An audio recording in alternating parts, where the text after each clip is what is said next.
This game flew almost completely under my radar, and I think most ARPG fans' radars.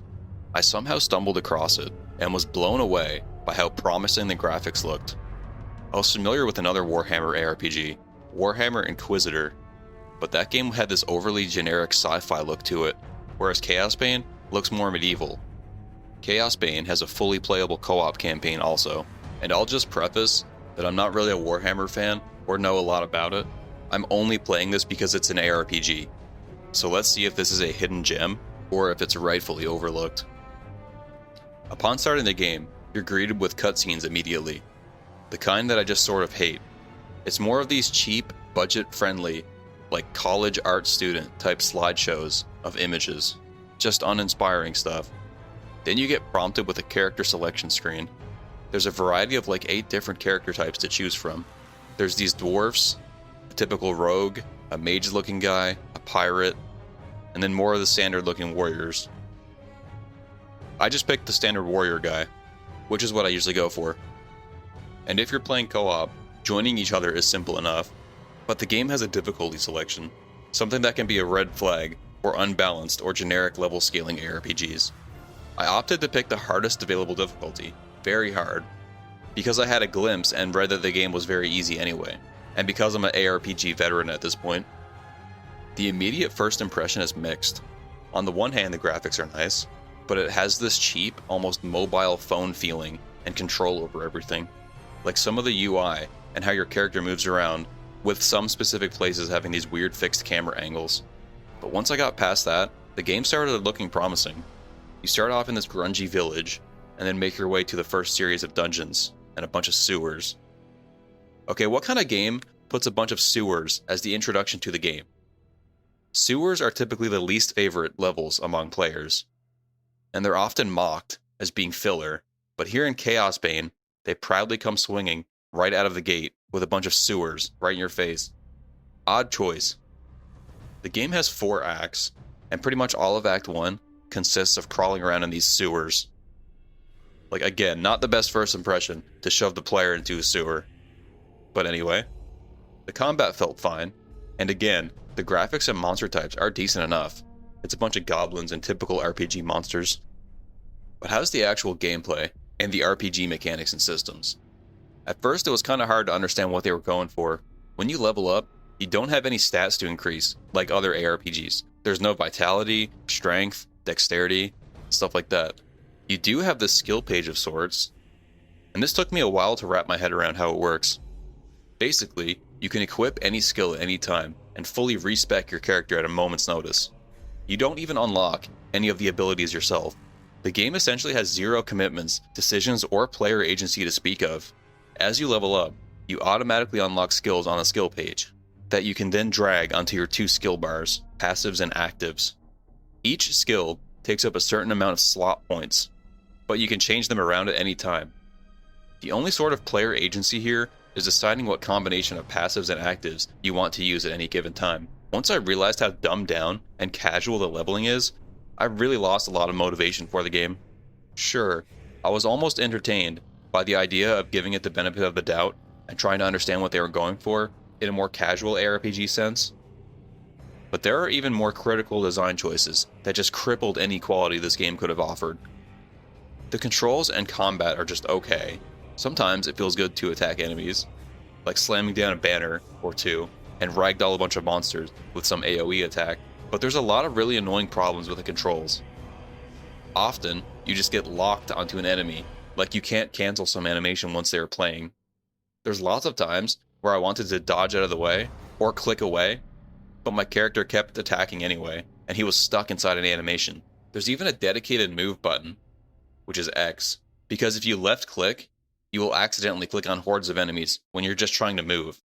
But ultimately though, the combat ends up feeling mostly awful, because you have these constant slowdown effects. Enemies and bosses, especially, will frequently do this thing where they put a debuff on your character, where you move extremely slow, and it just makes what little bit of the combat that could have been decent feel completely awful. I mean, this happens like once every 5 seconds kind of thing. So for like all of the combat, you're just like in permanent slow-mo. Why the hell do they make it like this? The skills also use that generator and spender type system that Diablo 3 and Diablo 4 uses, and Wolcen. I hate that shit. What it means is you have one skill that's a generator that's weak that you just slap enemies with to fill your mana.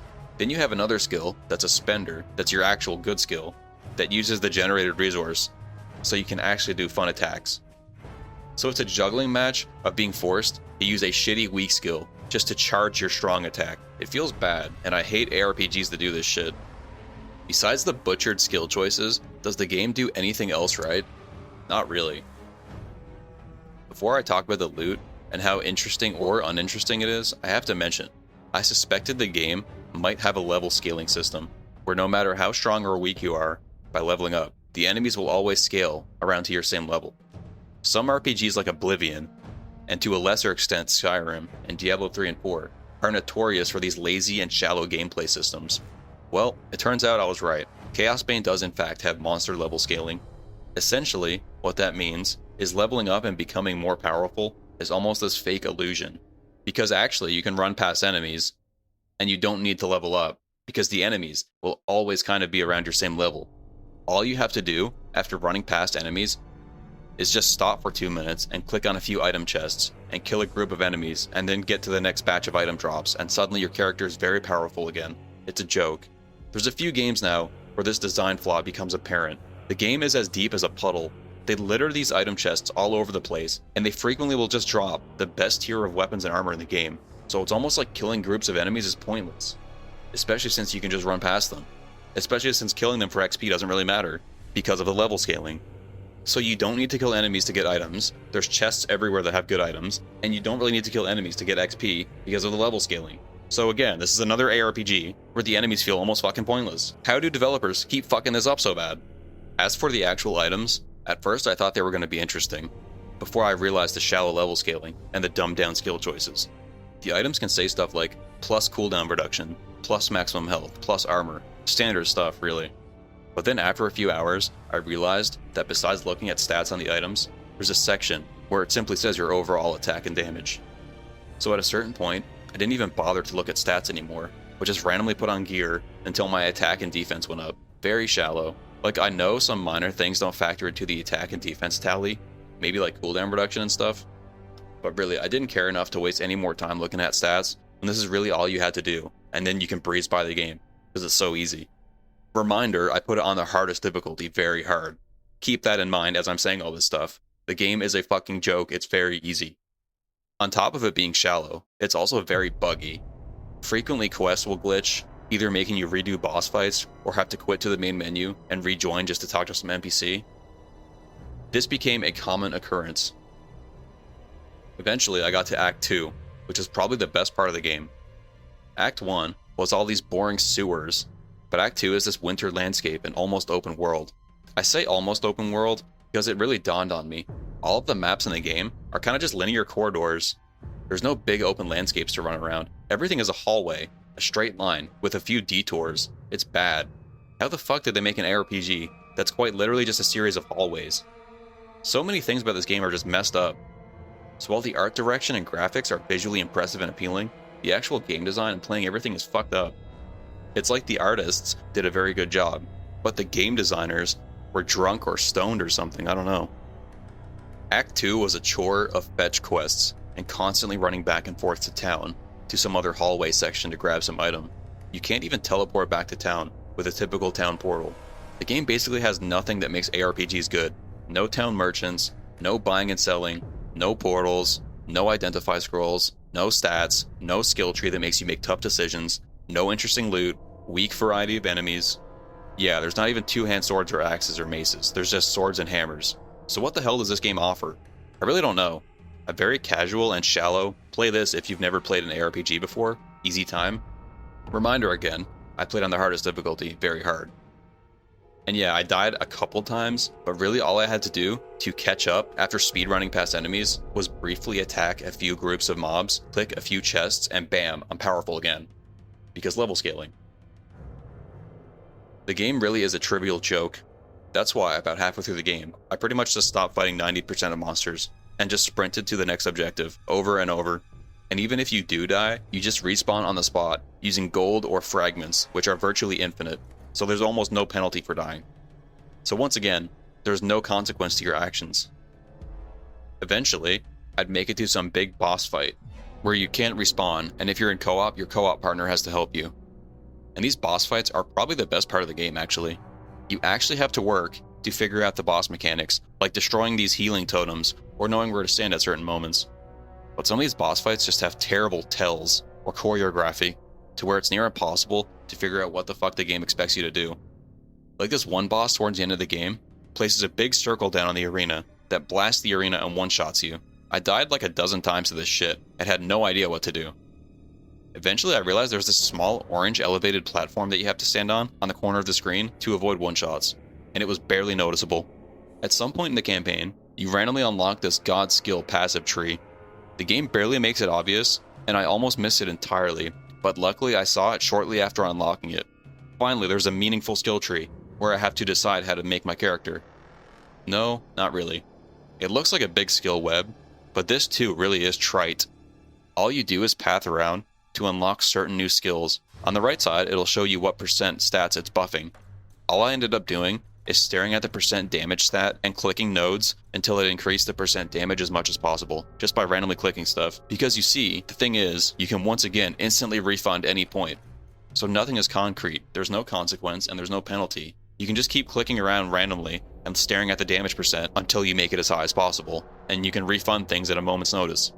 You know, games like Path of Exile are said to go too far with the complexity and punishing the player for their choices, and other games, like Diablo 4, are said to be too simple and too rewarding and too casual. Well, what the fuck is this game then? This game falls outside of the whole spectrum. It's barely even a game. It's like teaching a preschooler how to use a mouse. I made it to Act 3, and I can't even remember what it was. That's all I'll say about that. Then I made it to Act 4, and it's this mystical, magical, nebulous place. Then you enter a dungeon of the town, and surprise, it's another long series of hallways. I run past most of the monsters, I complete the quest, turn it in, and it wants me to do it again. Act 4 is just a series of backtracking and replaying the exact same dungeon 10 times, and doing fetch quests. It sucks. The developers were just too lazy to create new locations, and they're just reusing assets at this point. It's terrible. Again, the visuals and graphics look kinda awesome, the backdrops and stuff, but yeah, the game is just shit. Towards the end of the game, you unlock this gem system that lets you put combinations of gems into any item you have, buffing its stats. This is really simple too. All I did was put red gems into my sword to give it percent damage, and blue gems into my armor to give it percent armor. Wow. Oh yeah, and you can of course undo this at a moment's notice as well, because you know, the game has no consequence for anything. Everything is meaningless basically. And I made it to the final boss, being really worried I would be underpowered and die tons of times, since I speedran past most of the rest of the game. To my surprise, I walked into the boss arena and absolutely melted his health bar in like 30 seconds and got the end credits. What?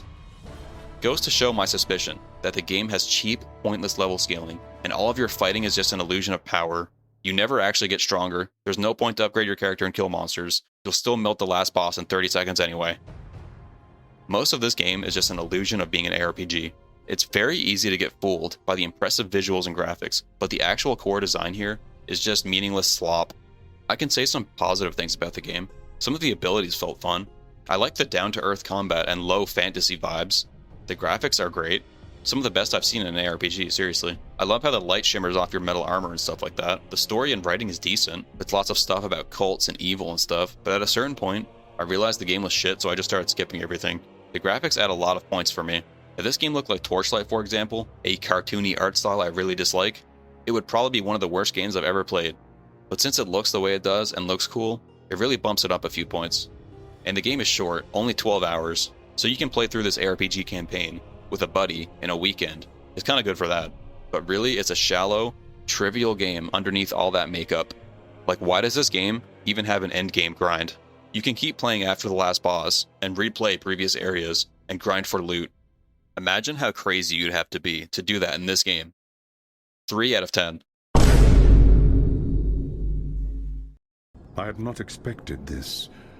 No mere human cult could command such loyalty from an Ungor. I don't understand. Nor do I. And that troubles me.